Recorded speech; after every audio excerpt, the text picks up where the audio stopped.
We'll go ahead and get started. I'll call the regular meeting of the Board of Public Works on Tuesday, February 2nd, 2021 to order.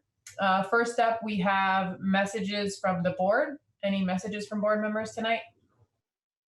I will just say I would be remiss if I didn't mention the crews and how hard they've worked in the last week or so with all the snow and ice and keeping them up all night. But thank you very much. You've done a terrific job. Thank you. Great, thank you. Okay, next up we have petitions and remonstrances. First up, is anyone here to speak on something that is not on the agenda tonight?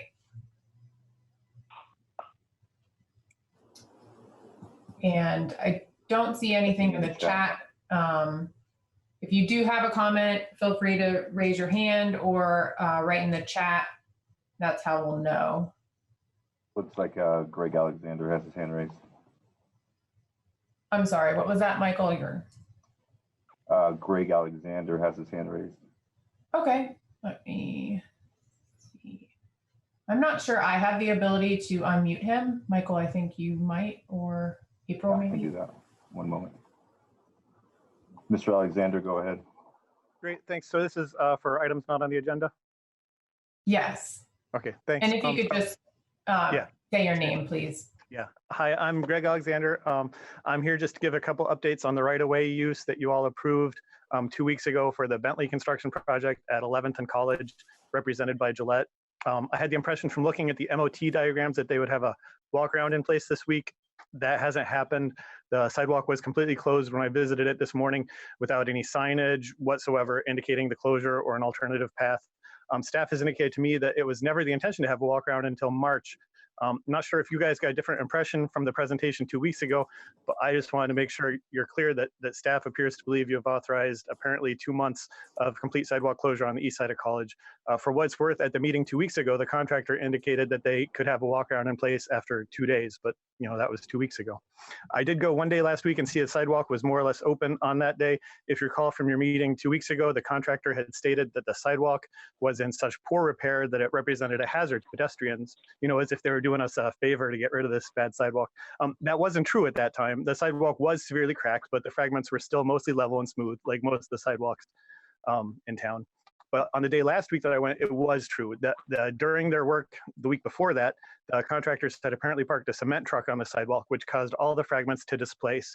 And now there are significant discontinuities in excess of 2 inches. Basically, it was smooth, and now it's all jagged, and it's really pretty severe if you go experience it for yourself. Now it would be a hazard to walk on, and there is still no walk around, and the sidewalk itself is fenced off, so you can't use it. Just thought you all should know. Thanks. Thank you, Mr. Alexander. Michael, I don't know if it's something that we could look into. I do vaguely remember the walk around being discussed. So if I can speak to that just for a minute to Mr. Alexander's points. Mr. Alexander, I'm very familiar with the project. I will reach out to their project manager, Paul Kerberg, who's overseeing that work with Gillette to ensure that the MOT that was supposed to be in place will be put in place. If you have any additional questions, by all means, sir, as I've told you in the past and Adam's told you, feel free to reach out to us directly and we'll address your issues at that time. Thanks, Michael. Okay, are there any other comments on items not on the agenda? All right. Next up, we have appeal trash violation number 47248 at 601 East University. Hi, that's me. Okay, thanks, Larry. Go ahead, Daniel. I'm here for city staff tonight, and I would be happy to let Mr. Chen go ahead and go first and add anything else he'd like to support his petition. Okay. I'm just confused because we got none of us were at home. None of us had been home third, and we didn't leave any trash out or anything like that. And so got a citation a little under 3 weeks later, and just doesn't make sense to me how that's possible because we haven't even been there and we didn't leave trash when we left. like we just go to IU, and so all of our in-person classes start like next week. So none of us had a reason to be here. We just haven't been here. Real quick, would you just state your name for the record, please? My name is Larry Chen. Okay, thank you. Daniel? Yeah, if I could, Mr. Chen, if I could ask you a question. Did you have a chance to look at the packet that you received for tonight's hearing? I have not. I just had like the Zoom meeting email. Okay. There was in a couple of the photographs that are in the packet, there is it looks like a dark colored, maybe black Jeep Wrangler in the driveway at this property. Is that a vehicle owned by one of the residents? Yeah, the dark gray one, it's by my roommate Harrison, and he lives in Arizona. So he left his car here and then he flew back there, and he's flying back tomorrow. He's coming back Wednesday. Okay. And then the other one, in a couple of photos, it looks like there's a vehicle there from a company called Mary Maids. Are you familiar with them? Do they do cleaning for you? No, I have no idea what Mary Maids is. Okay. All right, those are all the questions. I have some comments to make at the appropriate time. Sure. Are there any questions from the board at this time? I do. There are two dates where they were given notices of violation, the January 7th and the 21st. I wonder if those are the only two, and they did respond. He responded appropriately within the time given. And I just wonder whether he was given a warning at any time or whether they just went straight to the fine.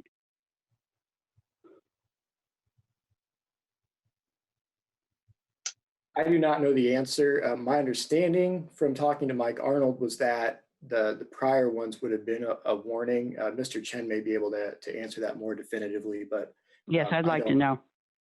I think we had like a warning our first week living there, and then that was all we heard, and that was like probably August of 2020. And then I wasn't home. Like I haven't been home since January 3rd, and nobody else has either before that.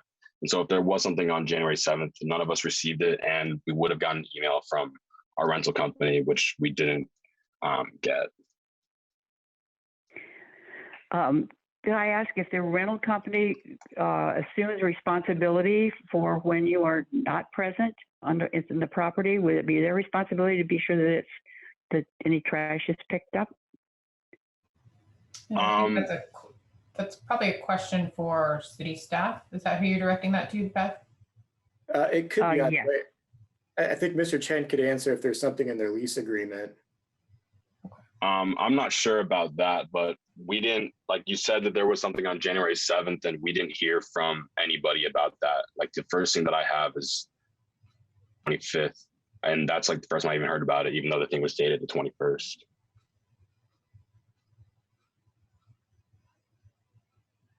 And so to kind of answer it a little bit differently from the ordinance, there is a provision where the owner of the property can be basically jointly and severally liable for a violation of basically this 6.06.020 related to garbage on property. There's a procedure that the landlord or property owner would have to go through in furnishing a copy of the lease agreement to Housing and Neighborhood Development. I don't have knowledge of whether that would have been done in this particular instance, but that 7-day window would have lapsed, at which point, if the ticket is affirmed, it is potential that could be jointly and several, either, doesn't matter if it's Mr. Chen or other roommates or the landlord or property owner that makes that payment. So I think if I understand correctly, there had to have been a document presented to the city from the landlord.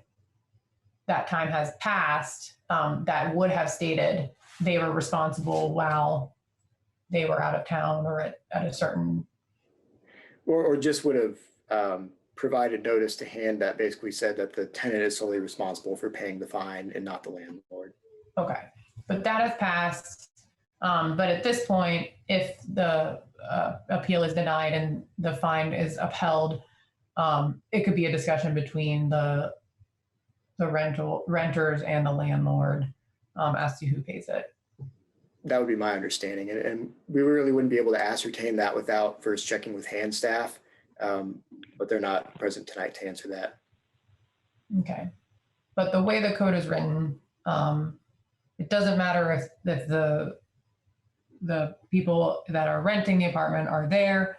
It's because it includes the language about suffering the litter or trash debris. Is that correct? That's correct. So the way that the statute or the ordinance reads is that that suffer or permit language. And so even just allowing trash or having trash, even against your wishes, deposited on your property that's left to sit there without the intention to, or without actually removing it, that is a violation of the Bloomington Municipal Code. And then that would be any responsible party's obligation to remove it at that point, including the individual tenants, anybody else with the possessory interest, or the owner or landlord of the property as well. Okay, thank you. Any other questions from the board? I just can't tell when these photos were taken. There isn't in a couple of them. There's not really a lot of trash, only a few pieces. And I just wondered when the photographs were taken as related to the violation notice. I mean, one of them has snow all over the ground, and it'd be helpful, maybe.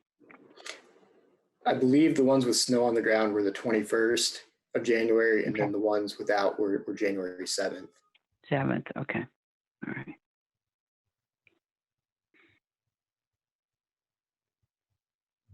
Any other questions?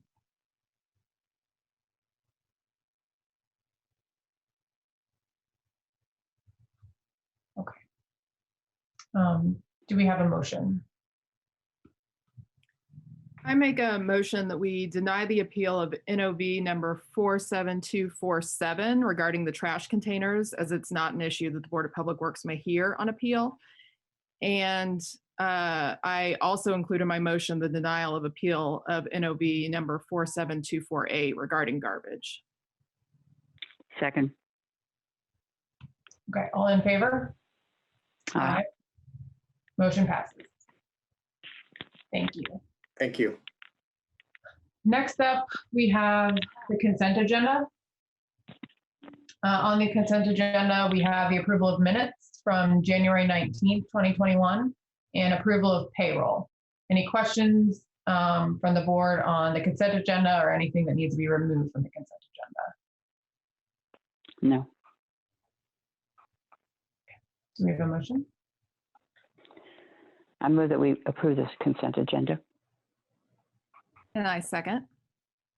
Is there any public comment on the consent agenda? I see no questions in the chat. Okay. All in favor, say aye. Aye. Aye. Motion passes. Next up is new business.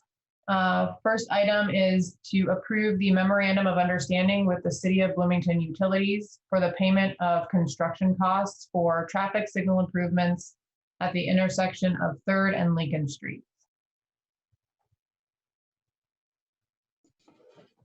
Good evening, Neil Copper with the engineering department. This is related to the City of Bloomington Utilities larger culvert reconstruction project between 2nd and 4th Street. As a part of that project, the existing traffic signal would be removed. That signal is old and needed to be replaced anyway. So the engineering department coordinated with City of Bloomington Utilities to replace and improve that signal in coordination with the project. This memorandum of understanding details the engineering department's commitment to fund the portion of the project associated with that traffic signal replacement. Cost is estimated at $228,000, with CBU being responsible for other costs for the project. I believe the Utility Service Board has separately reviewed and already approved this MOU. I'd be happy to answer any questions. Thank you. Any questions from the board? Neil, do you have a company that you're purchasing the equipment from, the signal? Is there already a company in play with this? I believe the construction contract has been awarded to Milestone. There's some staff on the call that may be able to answer that better, but I do not know their vendor for the signal equipment. Okay. And when will this be done? Again, that may be a better question for Jane Fleeg. Looks like she's on the call. I am here. Okay. I don't have an exact time frame for you. We're still reviewing Milestone's schedule, but I believe that is intended to occur sometime this year. It is a 2-year contract, but I think the traffic signal work they're looking at trying to get that done this year. I don't know their Okay. subcontractor. The specs for what materials engineering wanted are in their documents, so I know it will meet your specifications. Yeah, Okay. and I can answer that a little bit as well. We've subcontracted Hummel to do that work, and they'll be purchasing that equipment. At this time, I do not have their submittals yet. They're working on getting them. Know the exact supplier, and our goal for that will be to start in June. Okay. Can you guys just state your names for the records too, please? Sorry. I'm sorry, this is Josh Burris, own contractors. Thank you. Okay. Thank you, Josh. Thanks, Jane. Okay. Any other questions on this item?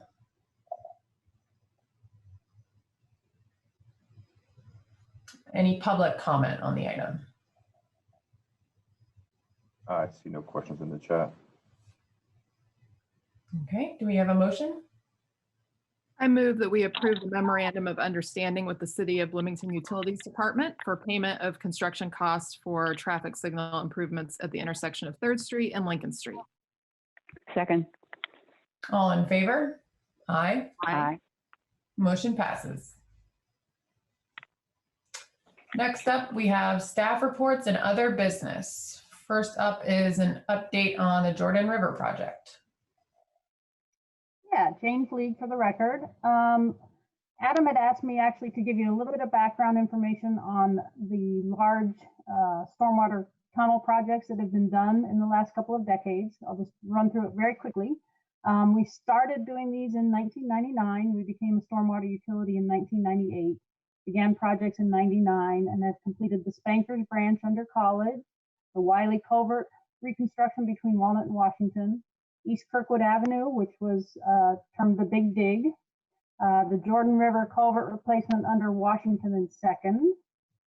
Monroe County had a project at First and Walnut, excuse me, that went over the Jordan River with 2 bridges. Those have been replaced at CBU's cost. Jordan River reconstruction between Kirkwood and Grant, Jordan River reconstruction at 422 East Kirkwood, the Jordan River and Lower Spankers storm construction. And then in 2017, most of those have been spread out. 2017, we had the emergency reinforcement of the Jordan Culvert top at 3rd and Lincoln. That's probably the one you remember the most. The emergency repair was expected to be about a 5-year repair lifetime. So we are now in the process of reconstructing the rest of the Jordan River culvert from 423 South Washington to 113 North Grant, and that will include the portion that crosses 3rd Street. Currently, we're coming before you because our contractor schedule has been accelerated. They're attempting to get this done as quick as they can. They would like to start with the box culvert reconstruction on Washington Street on February 15th, with setting up their maintenance of traffic on February 15th and begin that construction. That will be a full closure on Washington Street for about 2 months' time. Something I failed to share with you at our work session yesterday. I hadn't gotten that far in their schedule. It's a 5-page Gantt chart, and it takes a lot to review. I didn't realize that they also intend to shut down a lane of Lincoln. Now, Lincoln will remain open to traffic, 1 lane going northbound. That won't be affected, but they'll be on the east side of Lincoln. Again, the same day, they would like to set up their maintenance of traffic for that work so that they can begin working on the east side of Lincoln Street. So that's what I wanted to give you an update on. That work will occur before your next Board of Public Works meeting, so we wanted to bring that information to you in advance. Thank you. And we talked a little in the work session yesterday about, you guys have been in constant communication with the local businesses that will be affected through that closure. helping with the maintenance of traffic plan, potentially helping to set up some signs on how to enter. For example, we know there's a bakery there that will be affected. So appreciate your efforts on those communications. Are there any questions from the board at this time? I just wonder if this is the end of the Jordan River project, or are there more things to be done after this is completed, this part of it? Beth, I wish I could say this is the end of it. I truly do. There is one more phase of Jordan River. The very upstream portion, which is in the alley behind the old Von Lee Theater, that has not been upgraded, has not been upsized purposely, so that water backs up into the grassy area on the east side of Indiana, while we get the rest of the downstream culvert reconstructed. So this will be the last piece that has to happen before that can be opened up, and all the water should flow through based on the flow design for the tunnel. But it's purposefully been left narrower to restrict that water while we work on the downstream stuff. Okay, so that'll be done this year also, 2021? That will not be this year. That will be several years out. We had to bond for the current project. This is huge. We initially thought this project we're working on right now would be 3 phases due to the cost. Yes. We were able to bond for it, so we're going to get that done, but I don't know when we'll have the funding again to continue with that last project. And then there's a couple of arches on the Spankers branch that will probably need some reconstruction, which would be like 6th and Morton area is one of them, and possibly the 4th Street area, or much smaller projects. Smaller, but still. Future as well. Okay. I'm just curious. Okay, thank you. And on this project, the current one that's going to start in a couple weeks, what are the anticipated impacts to the pedestrian thoroughfare in that area? I know the maintenance of traffic, will probably include that. Is there a redirect for pedestrians, or will pedestrians be able to access at least one side of the sidewalk? Josh, do you want to address that? Yes, I will. We will always keep pedestrian access open on the west side of Lincoln. We'll have delineating panels and fencing to make sure that they always have an area there. And then we're creating another access route to businesses like Two Sticks Bakery whenever we're working in that area as well. Great. And then Washington, in the section where Washington is closed, will that be completely closed to both vehicular and pedestrian traffic?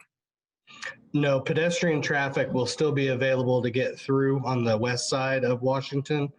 And then vehicular traffic will be able to come up to the Middle Way house. And we're going to utilize some of that roadway area for parking for the Middle Way workers and staff and residents there, so they can still get to their building.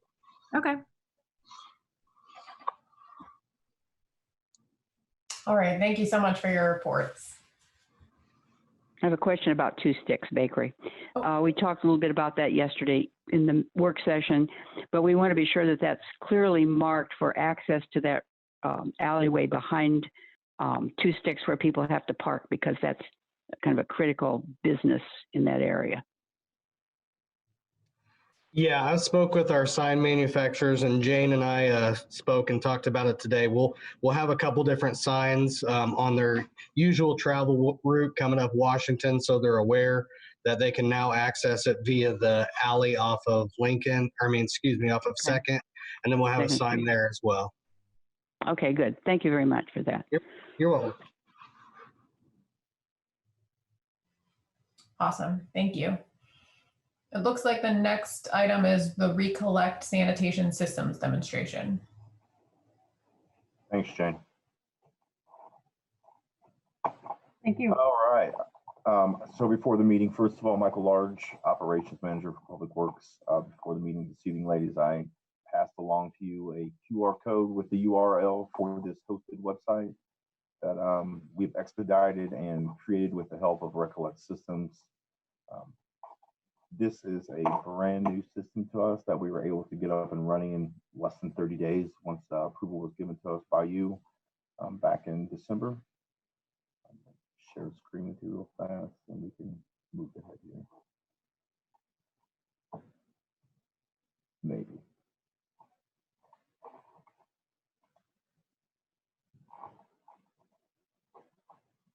I don't have the ability to share screen.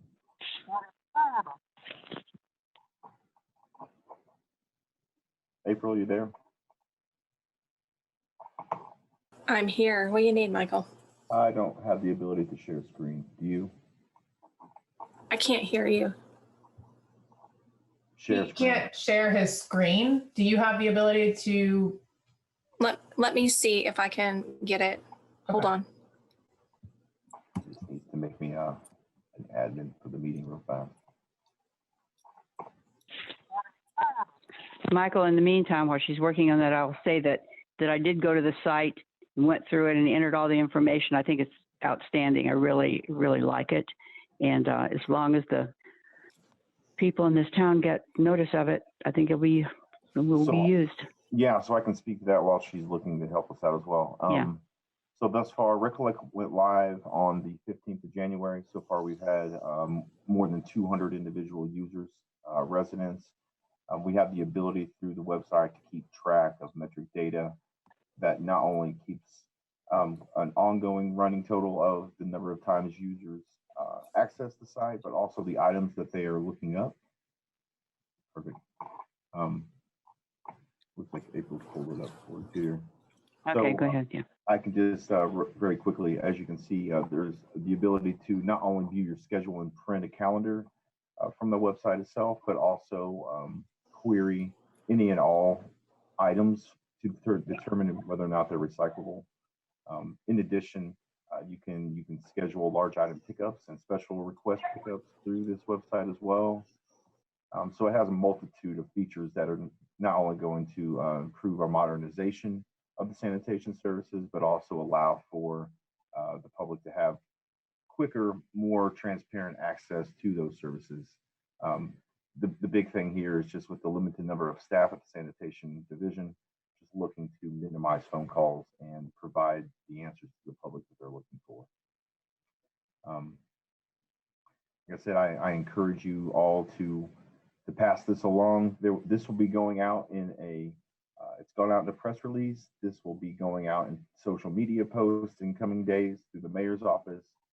In addition, it will be included on the City of Bloomington utility bill that goes out in the month of February. And we've done multiple channels to really push this website. So we're really looking forward to getting some good data from this once we're up and running live here by the end of the month. So I'm free to answer any questions if you have them, and by all means, I appreciate. This is awesome. I'm very excited about it. I love that you could do the special request. So can you actually make a request through the site, or it just tells you how much it might cost? No, it allows you to actually make that request, and we will follow up with a phone call the very next day. Awesome. This system is really slick in that it not only tracks where those requests are coming from, but also the items themselves, so that if you need multiple trucks for, say, if you have a large move out per se, it knows that in advance and it will alert the end user, being us. In addition, as a resident, you can suggest items that you can't find in the recycling tool, and they've already received a few of these, and I can make those inclusions on the fly. So it's a work in progress that I'm able to update on a minute-to-minute, day-by-day basis. Great. Yeah, I was happy to see that you've used, so many tools to get the word out to Bloomington residents too. That's very, very good. I was concerned about that. Yeah, I was just going to add that I'm also really impressed by the system, and I think that this is a great addition. The ease of being able to search what bin does it go in? I did my own little search, and it works really well. And I definitely love the sanitation requests. I'm assuming that this is also something that works pretty well on mobile. Like you could just, hop on your phone and do the exact same transaction on your phone as you can on the desktop or the laptop. That's exactly right. And in fact, it disseminates and keeps track of mobile versus home use. So we have the ability to separate that data between the people that are using it mobily and those that are using it from a home base. And in fact, we wanted it that way because of all the students in town, just so we can capture that information in two different data sets. And what do you plan to do with all the data that you're collecting? So I can elaborate a little bit more. So this allows us a geo technology, which means that if we find that there's certain areas of the city where a level of contamination is coming from, a neighborhood, whatever it may be, we can specifically target those individual addresses with messages once everyone comes online and applies to this application. We can directly target them house by house, neighborhood by neighborhood. There's a really cool feature that when we come back the next time, I'll just drop in for a few seconds to show you, where it actually drops a geolocator every time a new resident picks up that phone and gets on the app or logs in on their computer at home. It drops a pin on that location from that IP address. Wow. That's creepy, but awesome, I guess. It really is. It's really good. But it could be used for a lot of great things. Coming from, exactly. So from a recycling standpoint, it's very informational to us as far as targeted programs that we can do in the future. Awesome. Michael, I wanted to ask you about, for example, if someone asks you to pick up a large piece of furniture, do you then take that to Goodwill? How do you recycle that, or what is your method of Yeah, getting rid of so it? that's actually another great feature of this application is that it allows us to tie the individual items from a styrofoam egg carton to an old chair, tie those to different streams so that we can we put into the when you query each item, it'll pull up each stream for you, Beth, and it will say reuse this, and it gives the website for the Goodwill in town, the Habitat for Humanity store in town.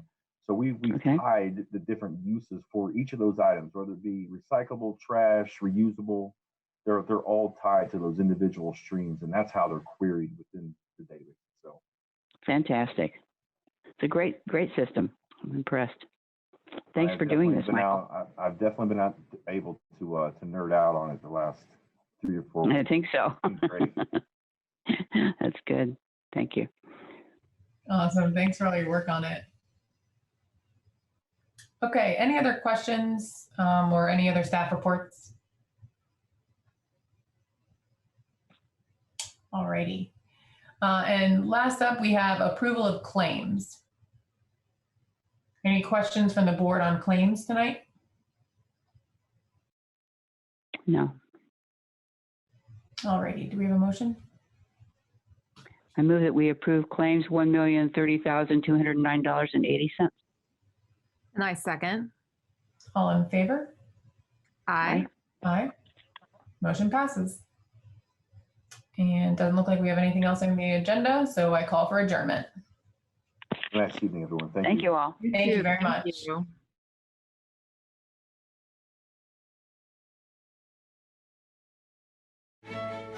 you.